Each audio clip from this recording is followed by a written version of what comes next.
Assalamualaikum warahmatullahi wabarakatuh. Ibadah sholat itu merupakan media yang paling efektif untuk pembentukan karakter.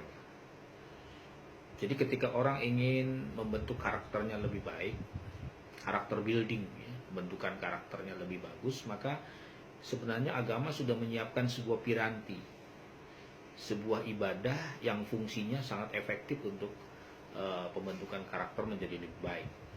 Ibadah yang dimaksud itu adalah sholat. Jadi saya kira ini garansinya langsung dari Quran. Bahkan beberapa ayat dan hadis Rasulullah juga memberikan penegasan bagaimana sholat itu sangat efektif dalam merubah karakter orang menjadi lebih baik. Ada ayat di dalam Al-Quran, misalnya salah satunya, Innas sholata tanha anil fahsya'i wal munkar. Sesungguhnya sholat itu, kalau arti teksnya kan, sesungguhnya sholat itu berfungsi mencegah perbuatan yang keji dan mungkar. Makna lebih luasnya apa? Bahwa sholat itu adalah media terbaik untuk membentuk karakter menjadi lebih baik. Pertanyaannya sekarang adalah, mengapa banyak orang yang sholatnya rutin, sholatnya rajin, tidak pernah meninggalkan sholat, dan komitmennya luar biasa, tapi karakternya tidak pernah berubah, tidak berdampak signifikan terhadap perubahan karakter.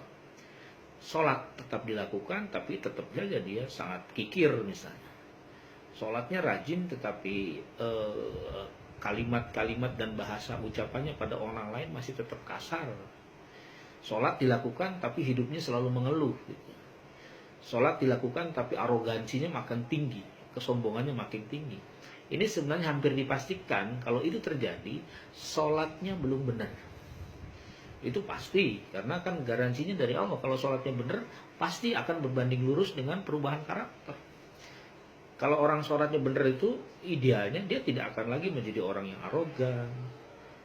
Orang sholatnya benar, orang tidak lagi akan menjadi orang individualis. Kalau sholatnya benar, orang tidak akan menjadi orang yang gampang mengeluh. Karena sholat itu sangat efektif. Jadi sekali lagi pertanyaannya, kenapa banyak orang yang melakukan sholat tetapi karakter-karakter buruk tadi belum berubah? Jawabannya sederhana, karena sholatnya belum benar. Nah, kalau bahasa untuk sholat belum benar itu mungkin ini identik dengan sholat khusyuk. Nah, bagaimana supaya sholat itu menjadi benar atau sholat itu menjadi khusyuk dan kemudian ujungnya akan merubah karakter menjadi lebih baik? Ada apa? Ada level, ada tahapan. Jadi saya kira agar karakter ini bisa berubah, maka sholatnya harus khusyuk, harus benar. Dan bagaimana cara sholat khusyuk dan sholat benar ini? Paling tidak ada teori yang bisa kita jadikan satu guidance. Jadi kalau dalam bentuk piramid itu ada 5 level bagaimana menuju sholat yang benar dan sholat yang khusyuk. Level pertama adalah level persiapan. Jadi orang mau sholat itu persiapannya, prepare-nya harus excellent, harus sempurna. Wudunya harus baik, menghadap kiblatnya harus benar, waktunya, timingnya harus tepat gitu. Semua persiapan yang terkait dengan itu. Pakaiannya. Karena apa? Karena ini tahap awal. Setelah persiapannya sempurna, dilakukan secara maksimal, naik ke level yang kedua apa? Sholat dengan gerakan yang baik. Level gerakan. Gimana? Jadi gerakannya harus sesuai dengan tuntunan Rasul. Ada tumak nina, ada i'tidal. Nggak boleh kemudian sholat itu irama dan ritmenya terlalu kencang, karena itu sangat tidak berfungsi untuk pembentukan karakter. Jadi gerakan-gerakan dalam sholat itu punya filosofi, punya dampak yang sangat serius terhadap sikap, terhadap pembentukan karakter. Kedua, lalu naik yang ketiga, level yang ketiga adalah sholat dengan bacaan yang benar. Level bacaan, bacaannya harus fasih.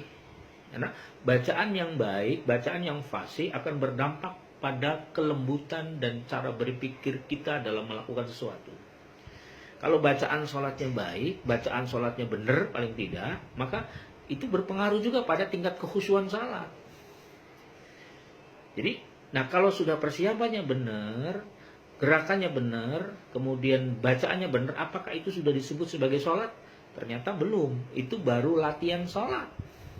Lalu bagaimana supaya sholat itu khusyuk? Naik ke level yang keempat. Apa itu?